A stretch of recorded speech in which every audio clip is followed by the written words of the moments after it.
Fire అయ్యారు. Assembly సాక్షిగా ఘాటు వ్యాఖ్యలు చేశారు. అల్లు అర్జున్ పై సీఎం రేవంత్ పూర్తిగా ఫైర్ అయ్యారు. అల్లు అర్జున్ కు అనుమతి లేకపోయినా సంధ్యా థియేటర్ కు వచ్చాడన్నారు.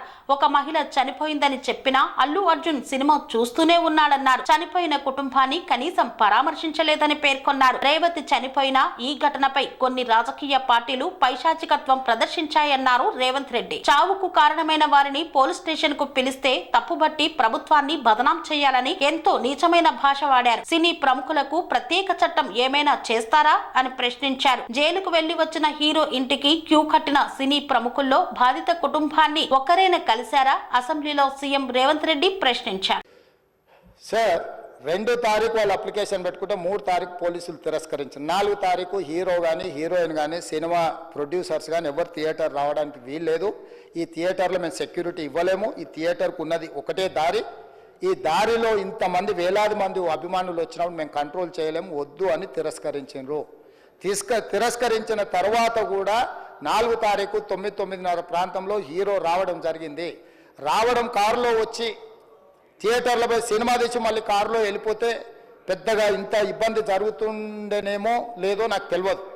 కానీ ఎక్స్రోడ్ చౌరస్తా కంటే ముందు నుంచే కారులో రూఫ్ టాప్ ఓపెన్ చేసి రోడ్ షో చేసుకుంటే థియేటర్లో పోవడంతో ఆ చుట్టుముట్టుతున్న 7-8 థియేటర్లలో ఉన్న సినిమా అభిమానులు మొత్తం ఇక్కడికే రావడంతో వేలాది మంది జమ అయినారు. ఆ గేట్ ఒక్కసారి హీరో కారు లోపలికి పంపించడానికి ఆ ఉన్న గేటు తెరవడంతో వేలాది మంది ఒక్కటేసారి ఉప్పెనలాకి వచ్చారు. ఆ ఉప్పెనలో చనిపోయిన రేవతి, ఆమె కొడుకు, భార్య, భర్త, కూతురు వాళ్ళు అలాగైపోయి కొడుకు తల్లి ఒక పక్కన పోయి ఆ జనాల నుంచి తప్పించుకొని టికెట్ చేసుకొని ఆ తొక్కిసలాటలు హీరోను థియేటర్ లోపలికి తీసుకుపోవాలనుకున్న టైంకి అతను బండి మీద రోడ్ షో చేసి దిగేటప్పటికి వేలాది మంది హీరోను కలవడానికి చొచ్చుకొచ్చారు ముందుకు. అసలు అంటే ఈ రకమైన వాతావరణంలో అతన్ని లోపలికి తీసుకువెళ్ళాల్సిన సందర్భంలో అతను ప్రైవేట్ సెక్యూరిటీ ఇవాళ రేపు మనం ఫంక్షన్లలో బౌన్సర్లు అని మనం చూస్తూ ఉన్నాం. 50-60 మంది సరిగ్గా లెక్క తెలియదు, 50-60 అని అంటున్నారు, నెంబర్ 4 ఎక్కువ తక్కువ. ఆ బౌన్సర్లు అందరు మీదికి వచ్చే అందరు అభిమానులను విపరీతంగా అడ్డంగా ఎట్లా పడితే అట్లా తోయడంతో అటు నుంచి అభిమానులు హీరోని చూడాలి, కలవాలని ఒకవైపు నుంచి వాళ్ళని హీరో దగ్గరికే రానియొద్దని ఆయన ప్రైవేట్ సెక్యూరిటీ వెనక్కి నెట్టడం వల్ల ఈ తొక్కిసలాటలో హీరో థియేటర్కి వెళ్ళి లోపలికి వెళ్ళి చూసినాక పోలీసులు ఈ మొత్తం క్రౌడ్ని ఈ మొత్తం అక్కడ ఉన్న జమైన జనాలను అందరిని కూడా తీస్తే ఒక తల్లి కొడుకు అక్కడ శవాలుగా పడి ఉన్నారు. ఆ తల్లి అంత తొక్కిసలాటలు కూడా నేను ఆ వీడియో చూసిన ఆ తల్లి లోపలికి వచ్చినప్పుడు కొడుకు చేయి పట్టుకొని ఎంత జాగ్రత్తగా కొడుకుని తీసుకొని వస్తుందో ఆ తల్లి ప్రేమ ఎట్లుంటుందో అక్కడ నాకు చూసి నాకు అర్థమైంది. ఆ శవాలుగా మారిన తల్లి కొడుకు చేయి ఇడవలే అధ్యక్ష, అట్లే చేయి బిగ్గర పట్టుకొని పోలీసు వెళ్ళి చూస్తే ఆ తల్లి ఆ పిల్లగాడు ఆ తల్లి ఆ చెయ్యి వదలకుంటే కన్నబిడ్డను పట్టుకుని తల్లి చచ్చిపోయింది అధ్యక్ష. అట్లాంటి సిచ్యువేషన్లో పోలీసులు తల్లిని కొడుకుని హాస్పిటల్కి అక్కడ ఫస్ట్ ఎయిడ్ ట్రీట్మెంట్ చేసిండ్రు. పోలీసులు ఏం డాక్టర్లు కాదు, హుటాహుటిన తరలించిండ్రు. హాస్పిటల్కి వెళ్ళిన తర్వాత తల్లి చచ్చిపోయింది, పిల్లోడు కోమాలుండు. ఆల్మోస్ట్ పోలీసులు పిల్లవాడు కూడా చచ్చిపోయింది అనుకున్నారు. బ్రెయిన్ డెడ్ అయింది, ఆక్సిజన్ అందక ఆ అబ్బాయికి. సో ఆ సిచ్యువేషన్లో వెనక్కి పోలీసులు వచ్చి హీరో గారికి విషయాన్ని తెలియజేసి హీరో గారు వెళ్ళిపోతే హీరో ఎందుకు వెళ్ళిపోవాలనుకున్నారు పోలీసులు అంటే ఇంకా వేలాది మంది అభిమానులు అక్కడనే ఉన్నారు. హీరో గారు థియేటర్లో కూర్చొని ఉండడం వల్ల సినీ ప్రముఖులు ఉండడం వల్ల ఈ బయట జమైన వేలాది మంది అభిమానులు అక్కడి నుంచి పోకుండా అక్కడనే ఉండడం థియేటర్ లోపల కూడా బాల్కనీలో టాప్ బాల్కనీలో హీరో కూర్చుంటే కింది నుంచి పై వరకు వెనక్కి తొక్కుట పైకెక్కి హీరో చేతులు కలపాలని కోతులు ఎగబడ్డట్టు కోట మీదకి కోతులు ఎగబడ్డట్టు ఉల్టా పైకి తొక్కిసలాట జరిగింది అధ్యక్ష. థియేటర్ వాళ్ళు పోలీసులను హీరో దగ్గరికి వెళ్ళి చెప్పడానికి కూడా అనుమతి ఇవ్వకుండా థియేటర్ వాళ్ళు పోలీసులను బ్లాక్ చేశారు అధ్యక్ష. ఎప్పుడైతే హాస్పిటల్లో తల్లి చచ్చిపోయిన పిల్లగాడు కూడా ఆల్మోస్ట్ చావు నోట్లో ఉన్నాడు అని తెలిసి పోలీసులు వచ్చి ఏసీపీ వెళ్ళి చెప్పడానికి పోతే థియేటర్ సిబ్బంది లేదు హీరో దగ్గరికి వెళ్ళడానికే వీళ్ళదని చాలాసేపు పోలీసులను కూడా హీరో దగ్గరికి పోనీయలేదు అధ్యక్ష వాళ్ళ ప్రైవేట్ వీళ్ళు.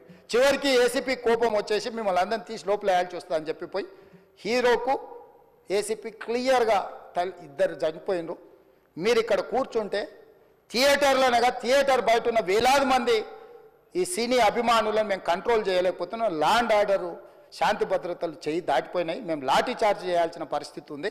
మీరు దయచేసి వెళ్ళిపోండి, వచ్చిండ్రు చూసిండ్రు కదా వెళ్ళిపోండి అంటే, లేదు నేను సినిమా అయిపోయే వరకు ఇట్లే కూర్చుంటానని పోలీసులతో చెప్పిండని సిటీ కమిషనర్ నాకు చెప్పడం జరిగింది అధ్యక్ష.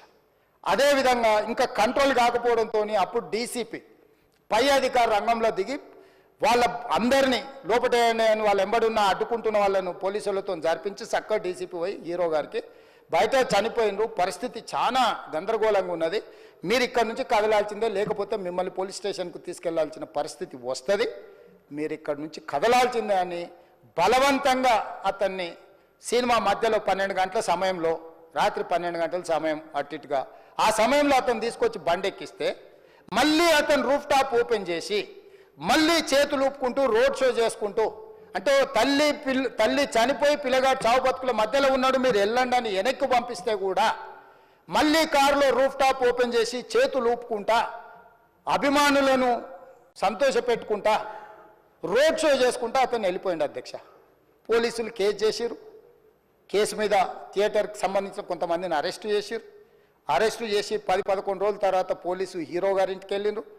మీరు కూడా కేసులో A11 మీ మీద కేసు ఉందని చెప్పడానికి పోలీసులతో దురుసుగా ప్రవర్తించిండు. మీరు ఆ వీడియోలన్నీ కూడా చూసిండ్రు. ఆ పరిస్థితిలో చట్టాన్ని అమలు చేసే పోలీసులు ఆల్రెడీ ప్రాణాలు పోయినాయి, ఒక నిరుపేద తల్లి చనిపోయింది, కొడుకు చావు బతుకుల మధ్యలో ఉన్నాడు. ఆ రోజు కోర్టుల కేసులు కూడా వస్తున్నాయి, కోర్టుకు కూడా మీరు విచారణలు ఏం చేసిండ్రని కోర్టుకు కూడా పోలీసులు జవాబు చెప్పాల్సిన పరిస్థితి ఉండే అధ్యక్ష.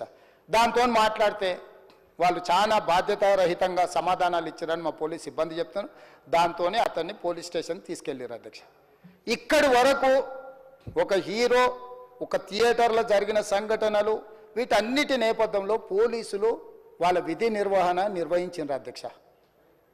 ఎప్పుడైతే అతను పోలీస్ స్టేషన్కు తీసుకెళ్ళిరో కొన్ని రాజకీయ పార్టీలు పైశాచికంగా ఎంత నీచంగా నన్ను తిట్టుకుంటా పోస్టులు పెట్టినరంటే, అంటే तेलंगाना समाजम लो मलकपेट बलाला साहब के कॉन्स्टिट्यूंस के वोटर है उन लोग मलकपेट के छोटे नौकरी, उसका नौकरी अकबर साहब वो 30,000 नौकरी करता है, उसके परिवार में कोई कमाई नहीं है, एक टिकट 3,000 रुपए में खरीदा, वो बच्चा उनका फैन है बोल के उनके परिवार 12,000 रुपए रखकर 4 टिकट खरीद के पिक्चर को गए।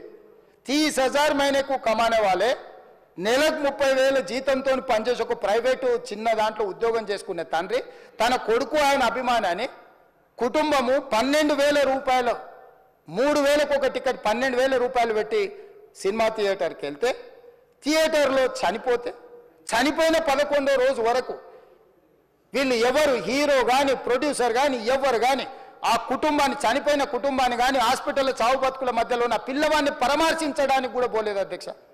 ఇది ఏ రకమైన అనురాగానికి అమ్మ ఆదర్శం, ఆరోగ్యానికి Sri Sai homeo stores and clinic. అనుభవం, అర్హత, అంకిత భావం కల డాక్టర్లచే చికిత్స. అన్ని రకాల ఆరోగ్య సమస్యలకు నమ్మకమైన ఎంపిక Sri Sai homeo stores and clinic. Diabetes, కీళ్ల నొప్పులు, సయాటికా, వెన్నుముక సమస్యలు, థైరాయిడ్, నిద్రలేమి, మానసిక సమస్యలు, ఋతు సమస్యలు, అన్ని రకాల దీర్ఘకాలిక వ్యాధులకు ప్రత్యేక హోమియో వైద్యం. అందరికీ అందుబాటులో అంతర్జాతీయ హోమియో వైద్యం Shri Sai homeo stores and clinic. మీ ఆరోగ్య సమస్య ఏదైనా ఇప్పుడు పరిష్కారం సాధ్యం. సైడ్ ఎఫెక్ట్ లేని వైద్యంతో సంపూర్ణ ఆరోగ్యం కొరకు సంప్రదించండి Shri Sai homeo clinic and stores, Bhavani Nagar, Ambedkar Nagar road, old Alwal, Secunderabad. సంప్రదించాల్సిన ఫోన్ నంబర్స్ 90007517